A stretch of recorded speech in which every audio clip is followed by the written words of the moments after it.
Welcome to Stars, Directions, and Numbers with Dr. Vinita Agrawal, a space to learn how ancient wisdom guides modern life through numerology, Vastu, tarot, healing, and past life insights.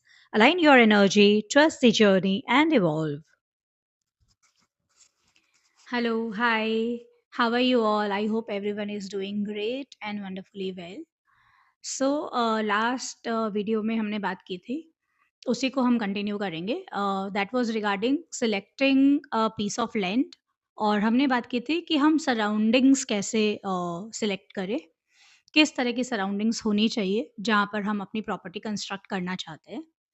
उसी को continue करते हुए आज हम ये देखेंगे कि हमने सराउंडिंग्स तो देख ली कि क्या-क्या सराउंडिंग्स में नहीं होना चाहिए।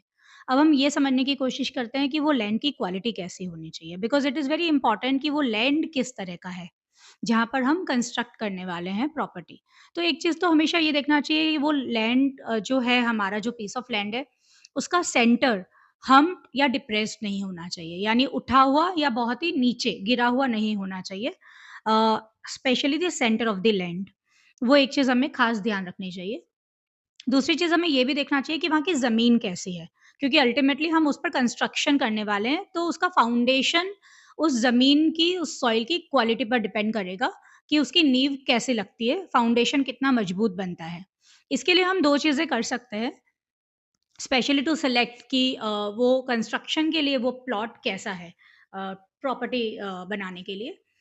तो हम क्या कर सकते हैं 2 बाय 2 का एक गड्ढा करवा सकते हैं वहाँ पर। गड्ढा करवाकर हम ये देख सकते हैं मिट्टी निकलवा कर कि वो मिट्टी अगर हम रिफ़िल कर रहे हैं तो क्या गड्ढा पूरा भर जा रहा है उस मिट्टी से या मिट्टी बच जा रही है या मिट्टी कम पड़ रही है। तो अगर हम मिट्टी निकलवाते हैं और उस गड्ढे को दोबारा भरते हैं, उस पिट को हम दोबारा भरते हैं उस मिट्टी से और अगर मिट्टी बच जाती है, इसका मतलब वो पीस ऑफ लैंड अच्छा है। वहाँ पे कंस्ट्रक्शन क्वालिटी अच्छी बनेगी। बट अगर हम मिट्टी भरते हैं और मिट्टी भरने के बाद गड्ढा खाली रह जाता है मतलब वो पीस ऑफ लैंड पोरस है। वहाँ पर कंस्ट्रक्शन क्वालिटी इतनी अच्छी नहीं रहेगी, रादर कंस्ट्रक्शन की कॉस्ट भी ज़्यादा आएगी। और अगर वो इक्वल रहता है तो भी आप वहाँ पे कंस्ट्रक्शन कर सकते हैं। इसी तरह का एक और टेस्ट होता है जिसे वाटर पर्कोलेशन टेस्ट कहते हैं। हम वो भी करवा सकते हैं उसमें। लाइक आप गड्ढा खुदवाइए, सेम 2 बाय 2 का गड्ढा खुदवाइए।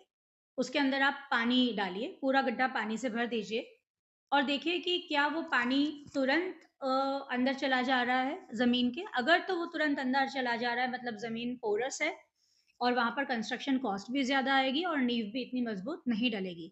लेकिन अगर वो पानी रिस-रिस कर बहुत धीरे-धीरे, धीरे-धीरे जा रहा है, इसका मतलब वो ज़मीन की क्वालिटी बहुत अच्छी है और वहाँ पर आपका प्रॉपर्टी का कंस्ट्रक्शन बहुत अच्छा होगा, फाउंडेशन बहुत सॉलिड बनेगा।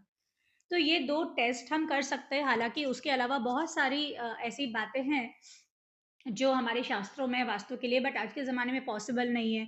लाइक 1 साल तक हम उस पीस ऑफ लैंड को ऑब्ज़र्व करें या वहाँ पर वेजिटेशन करके देखें किस तरह का वेजिटेशन है।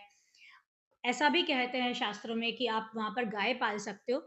शास्त्रों में कहीं न कहीं गाय पालने को बहुत महत्व दिया गया है इन टर्म्स ऑफ वास्तु दोष दूर करने के लिए। आज के ज़माने में तो इतना पॉसिबल नहीं है। हाँ, अगर किसी के पास बहुत खाली लैंड है और उनको वास्तु दोष दूर करना है, तो ज़रूर हम उनको ये सलाह दे सकते हैं कि अगर वो पाल सकते हैं 2 महीने 3 महीने के लिए गाय, तो उनको ज़रूर पालनी चाहिए।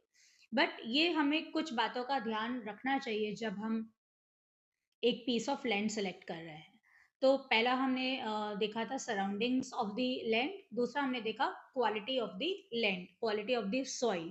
तो अगर हम इन दोनों बातों का ध्यान रखते हैं, तो हम एक बहुत अच्छी प्रॉपर्टी कंस्ट्रक्ट कर पाएँगे।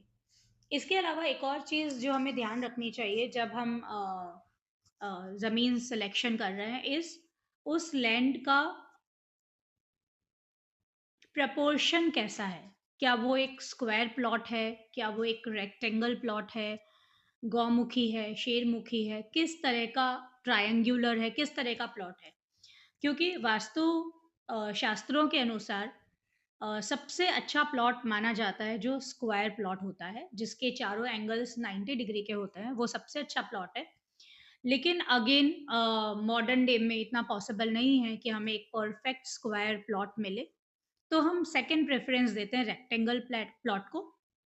उसमें भी हम प्रेफ़रेंस देते हैं 1:2 रेशियो, बट फिर भी rectangle plot is modern day vastu के अनुसार हम चला लेते हैं कि ठीक है। लेकिन उसके अलावा हमें ट्रायंगुलर, सर्कुलर, गौमुखी, शेरमुखी इस तरह के प्लॉट्स को अवॉइड करना चाहिए, क्योंकि इस तरह के प्लॉट्स में जो चारों डायरेक्शंस हैं, उनकी एनर्जीज़ डिस्टॉर्ट होती है एंड प्रॉपर्ली अलाइन्ड नहीं हो पाती है।